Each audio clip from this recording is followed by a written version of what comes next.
One of the questions I get quite often, almost every single day, is how do I modify my exercise routine or my workout routine when I am dealing with hormone issues? And these are hormone issues such as low thyroid function, maybe it is severe PMS, maybe it's PCOS, or even just feeling chronically burned out, experiencing chronic fatigue. And I want to just speak into this because I can personally relate. Working out has been something I've been doing since I was 18 years old, so over half of my life. And for me, it has always been a non-negotiable. And I was taught from an early age that if you're going to work out, you should go hard. So I have done all the hard workouts, CrossFit, TRX, everything, HIIT training, tons of burpees, jump squats, all those things.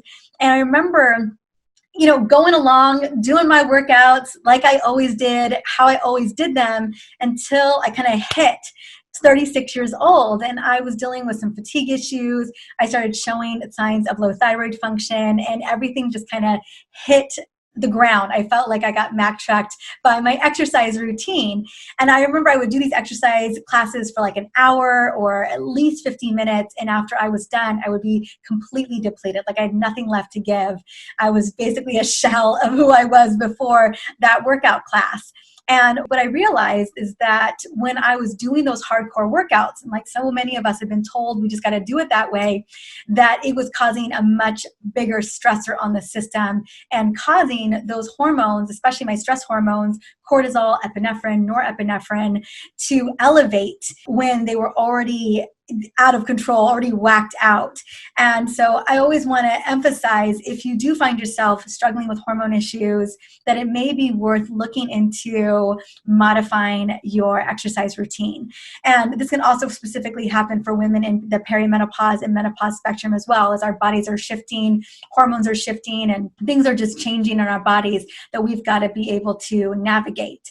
So I wanted to just give some tips for how to navigate those moments, because I'll be honest with you, all the things that I mentioned in terms of hormone symptomology, I've dealt with it and had to change the expectation around working out for me. Number one, if you know you're struggling with burnout, I would definitely, for a good solid month, I would just take it down a notch.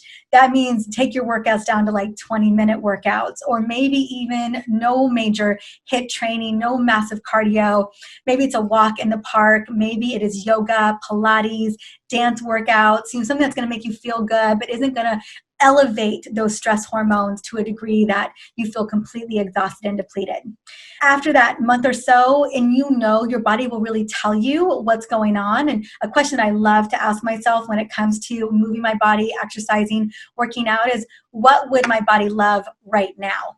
Because so often I used to just run to the gym. I never asked my body what it was needing that day, and I would just push it to the limits. And so often I think women particularly, we've been told like that's how we get the results we want, right? We're eating the salads, we're eating all the carrots, we're working out like crazy, and yet the scale isn't moving, yet we're not seeing the results we want. And so often it has to do with the way that our hormones are responding to that amount of stress that we're putting on the system. The other thing I would consider, especially as you're in the recovery mode of kind of taking it easy, getting your body back to equilibrium, getting those stress hormones back to a great place, you're sleeping well, you're eating well, is to begin to slowly incorporate strength training. Now, one of my dear friends and a fellow doctor and my doctor, Dr. Gabrielle Lyon, always talks about the muscle being the organ of longevity. A muscle is tied to our metabolism, it's tied to our agelessness, it's tied to our leanness, our strength. And so it's always important to be focusing on our muscles. And so when I started to slowly incorporate exercise back into my routine, it started with weightlifting. It started with 10-pound weights, 12-pound weights, and maybe only spending 10 to 15 to 20 minutes lifting weights, maybe doing a little bit of like jumping jacks and plyometrics, but ultimately just really focusing on the strength training, because that was not stressing my system. That was not over activating my hormones. Another thing to consider is, if you are going to work out, is to work out potentially in the morning. We already know that cortisol is elevated in the morning with our cortisol awakening response. And so when you're working out in the morning, your body's already kind of in that more enlivened, awakened response. If you wait towards the end of the evening, especially as our resilience is shifting as we get older, it just can be more challenging on our bodies to recover quicker from that. And then the other thing I want to recommend is making sure if you are working out that you're having protein, like a little protein snack afterwards. And it's, make that work however you want. But a protein shake or a little protein snack so that you're building back that muscle. And the last thing I always love to recommend, I kind of touched upon it already, is really doing what your body loves to do. Get in where you fit in, right? Moving your body can look so many different ways, and especially when it comes to supporting our hormones. And so do what your body's asking it to do. Really listen to what your body is calling to you. Maybe it's yoga, maybe it's stretching, maybe it's a walk on the beach or a walk in the park, maybe it's just a little bit of dancing, or maybe it is 10 minutes of weightlifting and then a little bit of dancing. So just figure out that sweet spot for you. Note that overworking out isn't doing any of us any favors. So again, that sweet spot for me is 30 minutes.